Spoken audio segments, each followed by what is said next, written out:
Right, let's turn our attentions then to Spurs versus Aston Villa. It's been a good week for Spurs boss Ange Postecoglou, and he's been asked if he has what it takes to help the club shake off their Spursy tag once and for all this season.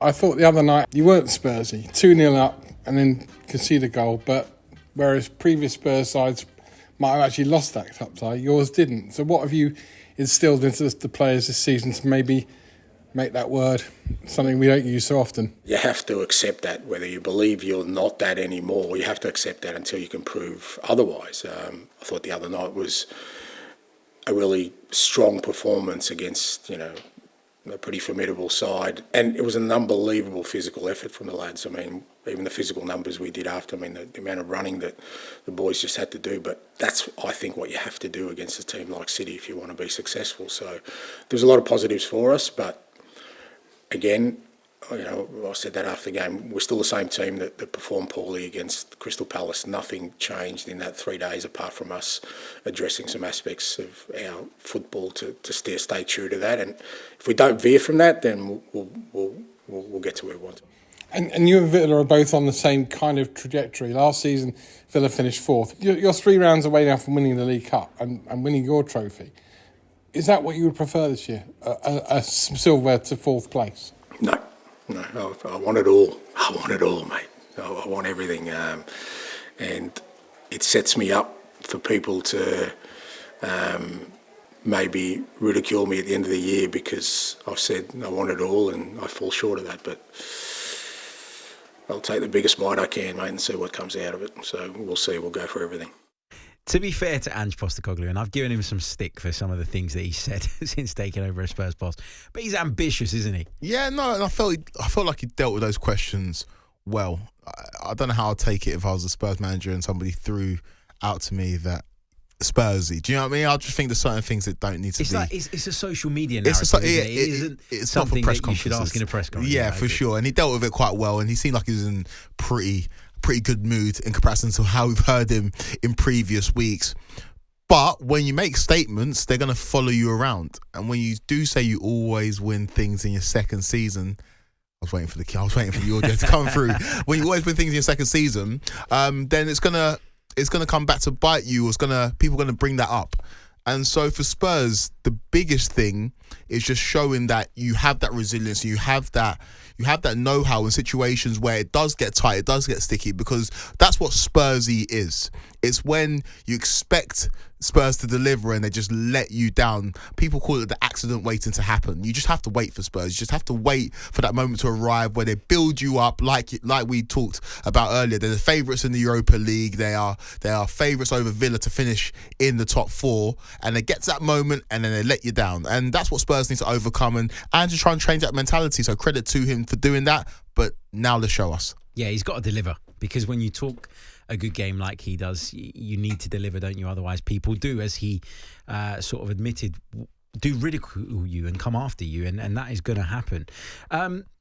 I think that the result that they got in midweek in the Carabao Cup was significant. I know people will say it's Man City's kind of reserve team and there are a lot of players out. But I do think when you're a club that are desperate for a trophy like they are, to win against a side that have been so formidable in recent years, whatever the 11 was, I do think that is something that carries a bit of weight. And so I don't want to take anything away from Spurs around that. You're being very nice to Spurs. Well, they've done us a massive favour as well by taking City out of the Cup. So that's part of it. But no, to be fair to them, like I'll go at them when they're bad, and I'll say it when they disappoint, like they did against Palace last weekend. They were really poor. But to beat Manchester City, I think in any context, is something that as a Spurs fan you should be quite pleased about. Yeah, no, I get that fully. But if they beat City midweek and then they lose on the weekend against Aston Villa, then that City result, it does mean something in terms of them progressing in the Cup. But the league, they've just been poor in the league. They've been so inconsistent. Their result against Aston Villa, the performance is not Aston Villa, Palace, the performance as well was just not up to scratch. And they need to go and get a result against Villa, a Villa side that are above them in the league, are playing better football, are perfect in the Champions League as well, are being underestimated, and ostensibly Villa are just a better club than Spurs right now. But because of the recent history of Aston Villa, we're not quite used to seeing them in this position. People don't quite believe it. They've got a top 3 striker in the league in Ollie Watkins, a top 5 striker in the league coming off the bench in John Duran, a top 3 manager in the league in Unai Emery. They've got all the pieces there, and they're a historic club that have had historic success. So Spurs got there. It's a task for them to go and get a result against Aston Villa, who I think can use that being underestimated as fuel this season, because there are people who are overlooking them. Chelsea are favourites to finish ahead of them. There are other sides that people are looking at as top 4 candidates, and almost not mentioning Aston Villa. Yeah, that's strange to me, because I think they've earned the right to be spoken about in those terms. Because of what they managed last season, because of how they've started this season, because they seem to be, at least at the moment, coping with the demands of European football and domestic football at the same time. I know they went out of the Carabao Cup, but they're not going to lose any sleep over that. They've got other priorities for sure. Do you think people are anticipating a drop-off, though, as the season goes on? And is that why they're not favourites to finish in the top 4? Is it because people are looking at it and thinking this probably isn't sustainable for Aston Villa, or at least they haven't proven yet that they can sustain it over the course of a season with an extended Champions League format and the demands of that competition? Yeah, it's the Newcastle syndrome. It's what happened to Newcastle last season. People said the drop-off was inevitable because the Newcastle was a side that hadn't contended with European football for a long, long time.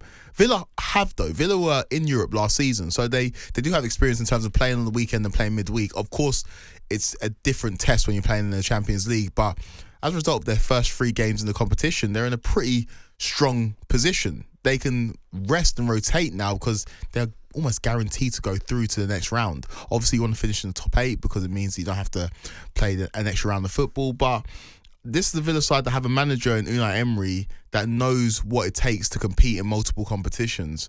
And so I can understand why they feel a little bit aggrieved when people are looking over them. They're just sexier teams in the Premier League right now. Chelsea's maybe a more entertaining story. You look at what's going on in Manchester United, Spurs, whereas Villa are just consistent and do their job on a consistent basis. And as a result of that, don't get the headlines. That might be a good thing. Just go under the radar, do your job, secure a place in the top 4. And who knows this season as well? These two sides are playing each other and everybody's talking about the top 4 ramifications. But look at the coefficient. English teams are doing quite well in Europe this year. It might be a top 5 that finish in or qualify for the Champions League. So these are two sides that have similar ambitions. I just think Villa are further ahead in their journey. How do you think this game goes at the weekend? Because I find this one really, really difficult to call. Spurs, you know they're going to want to take the game to Aston Villa. You know they play in a certain way. They're going to be without Mickey van der Ven by the looks of things. He seemed to tweak at the hamstring again.